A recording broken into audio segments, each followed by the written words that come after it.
Hello students. तो इस दूसरे वीडियो में स्वागत है। हम लोग पढ़ रहे थे मैनेजमेंट ऑफ नेचुरल रिसोर्सेज। तो पार्ट 1 में हमने पढ़ लिया था कि कौन कौन से नेचुरल रिसोर्स होते हैं, उनके मैनेजमेंट से हमारा क्या मतलब है और हमें क्या क्या प्रैक्टिसेस अपने यूज में लानी चाहिए ताकि हम उनका कुछ सेविंग कर सकें। ठीक है, और गंगा एक्शन प्लान क्या था और कब आया था। ठीक है, हम फिर से अपने अगले क्वेश्चन की तरफ सो हमारा नेक्स्ट क्वेश्चन है, what are the international norms to regulate the emissions of carbon dioxide. तो सबसे पहले समझते हैं कि कार्बन डाइऑक्साइड को कार्बन डाइऑक्साइड जो एमिशन है उसको रेगुलेट करना क्यों ज़रूरी है। इसलिए ज़रूरी है क्योंकि कार्बन डाइऑक्साइड जो है वो ग्रीन हाउस इफेक्ट के लिए मेन रिस्पॉन्सिबल गैस है, जिससे कि हमारी जो पृथ्वी है, अर्थ का जो टेम्परेचर है वो राइज कर रहा है, continuously rising due to the emissions of carbon dioxide. और वो कहाँ से निकलती है? जितनी भी ह्यूमन एक्टिविटीज़ होती हैं, चाहे वो माइनिंग हो चाहे फ्यूल हो, मेनली कहाँ से निकलती हैं? ह्यूमन एक्टिविटीज़ से। तो इसमें इंटरनेट से दो लिए हैं मैंने, एक क्योटो प्रोटोकॉल और एक पेरिस क्लाइमेट चेंज एग्रीमेंट। उसके जो मेन पॉइंट है आपको याद रखने हैं कि ये क्या है। क्योटो प्रोटोकॉल इसके ऊपर सारे नॉर्म्स बेस्ड हैं कार्बन डाइऑक्साइड के एमिशन से related. This is the main reason on which the international norms are based. और ये किसका एक्सटेंशन है? 1992 में जो हुआ था United Nations framework convention on climate change UNFCCC, इसकी आपको फुल फॉर्म भी याद रखनी है। इसका एक्सटेंशन क्या है? Kyoto protocol. इसका एम क्या है? CO2 के लेवल को इतना कम करना है, to reduce the emission of CO2 where they are not harmful to the environment. क्यों? क्योंकि इस प्रोटोकॉल के अंदर ये पता लगाया गया है कि जो CO2 के जो एमिशंस हैं वो मेनली ह्यूमन की वजह से हैं, ह्यूमन एक्टिविटीज़ की वजह से, तो इसलिए। दूसरा है पेरिस क्लाइमेट चेंज एग्रीमेंट। ये एक लीगल बाइंडिंग एग्रीमेंट है बिटवीन द कंट्रीज़। कितनी कंट्रीज़? 196 कंट्रीज़। अब चूंकि ये लीगल है तो जो कंट्री इसका पालन नहीं करेगी उस पर कुछ भी एक्शन इस एग्रीमेंट के तहत लिया जाता है by may be united Nations के द्वारा। ठीक है, इसका जो मेन एम है वो क्या है? ग्लोबल वार्मिंग को 1.5 या 2% से 2 डिग्री सेल्सियस से नीचे रखना। ठीक है, इसका जो टारगेट ईयर है वो क्या है? मिड सेंचुरी 2050 तक, तब तक ये टारगेट रीच हो जाना चाहिए। तो ये दो तीन बातें आपको याद रखनी है।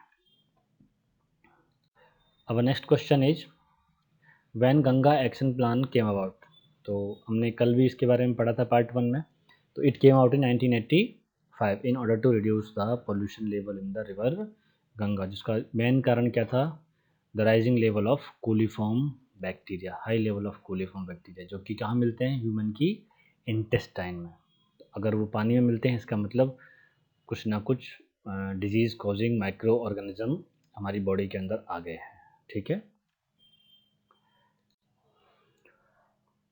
तो what are the coliform bacteria? ये होते हैं इस शेप के, रॉड की शेप के बैक्टीरिया होते हैं। ठीक है, coliform is a group of bacteria. कहाँ मिलता है? ह्यूमन इंटेस्टाइन में। और अगर ये आपको वाटर में प्रेजेंट मिल रहा है इसका मतलब हमारी बॉडी में डिजीज कॉजिंग माइक्रो ऑर्गेनिज्म आ चुके हैं। ये आपको याद रखना है। Coliform is a group of bacteria found in human intestine whose presence in water indicates contamination by disease causing microorganisms।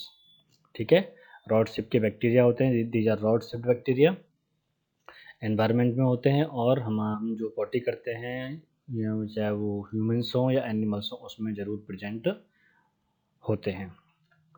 तो हमारा नेक्स्ट क्वेश्चन है, what is the chief source या cause of pollution in river Ganga.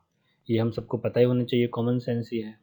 एक सबसे पहला तो होगा कूड़ा और करकट, गार्बेज एंड एक्सक्रीटा। कूड़ा और ये हो गई हमारी एक्सक्रीटा, ह्यूमन का हो चाहे एनिमल्स का हो, excreta. Dumping of untreated sewage. ठीक है, सीवेज को बिना ट्रीट किए डंप करना। इंडस्ट्री से निकलने वाला chemical effluent from the industries.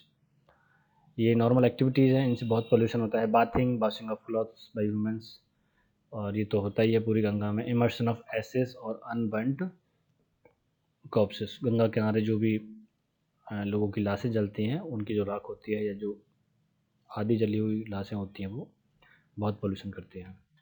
तो garbage, excreta, chemical effluent from industries, untreated sewage, human activities और immersion of acids, these are the primary causes of pollution in the river Ganga. Next है what is the 3R to save the environment. ये common sense वाला question को पता होता है, reduce, recycle and reuse. देखो इसका क्या मतलब है, रिड्यूस मतलब कम करना, मतलब वी शुड यूज लेस। हम क्या कम यूज कर सकते हैं, पानी, बिजली, ईंधन, जब हमें ज़रूरत है तभी हम यूज़ कर सकते हैं। We can save light, water, fuel. जब ज़रूरत नहीं है तो लाइट बंद कर दें, ज़रूरत नहीं तो पानी का, अगर कोई पानी का टैप लीक हो रहा है तो उसको रिपेयर करवा लें, या फ्यूल एफिशिएंट व्हीकल यूज़ करें। तो वी शुड यूज़ लेस, हमें कम यूज़ करना चाहिए। रिसाइकिल, जब यूज़ कर ही लिया है तो रिड्यूस द न्यू सिंथेसिस, नया प्लास्टिक, मेटल, ग्लास बनाने के बजाय उसी को पेपर, प्लास्टिक, ग्लास, मेटल, उसको इकट्ठा करके रिसाइकलिंग प्लांट में हम लोग भेज सकते हैं। एंड ये रीयूज़, ये इससे भी बेटर है, यूज़ अगेन एंड अगेन। जैसे हम बहुत सारी चीज़ों को करते हैं, क्या कर सकते हैं, जैसे प्लास्टिक का कैरी बैग्स है, उसको 2 बार तो यूज़ कर सकते हैं, एक बार आगे वाली साइड से, एक बार पीछे वाली साइड से, अगर उसमें कोई सूखी चीज़ लाएँ तो। बॉटल, जार, ग्लास के जो जार्स होते हैं वो तो बार बार यूज़ कर ही सकते हैं हम लोग साफ़ करके। तो reduce, recycle and reuse, use less, okay, and use after recycling and use again and again. So अगला क्वेश्चन आता है, बहुत ही इंपॉर्टेंट क्वेश्चन है ये, why do we need to manage our resources. हमको अपने रिसोर्सेज को मैनेज करने की ज़रूरत क्यों है, क्यों है? ये कॉमन सेंस वाला क्वेश्चन है। अगर मैनेज नहीं करेंगे तो हमारी फ्यूचर जनरेशंस के लिए क्या हो जाएंगे, वो ख़त्म हो जाएंगे। क्यों? क्योंकि they are not unlimited, they are in limited quantity, और हमारी पॉपुलेशन बहुत तेज़ बढ़ रही है। दूसरा, मैनेज नहीं करेंगे तो इक्विटेबल डिस्ट्रीब्यूशन नहीं होगा, जो अमीर लोग हैं उन्हीं के हाथों में सारे रिसोर्स पहुंच जाएंगे और वो कब्जा करके बैठ जाएंगे, ठीक है, इसलिए मैनेज करना ज़रूरी है। तीसरा, जिस तरीके से हम एनवायरनमेंट से उनको क्या बोलते हैं, जिनका एक्सप्लॉइटेशन कर रहे हैं, दोहन कर रहे हैं, तो एनवायरनमेंट को बहुत नुकसान होता है, जैसे कोल माइनिंग होती है या ऑयल निकालते हैं, ठीक है। तो इन 3 और भी कारण हो सकते हैं, ठीक है। तो 3 रीज़न से हमें रिसोर्स को मैनेज करने की ज़रूरत है। पहला, ताकि हम for saving for the future या अपकमिंग जनरेशंस, हमारे बच्चों के लिए बचा रहे हैं। Equitable distribution in the society and to reduce the damage for the environment. चलिए आगे बढ़ते हैं। तो आगे कुछ भी नहीं है। Thank you for watching friends, and इसे अपने फ्रेंड्स के साथ शेयर करें। See you in the next video.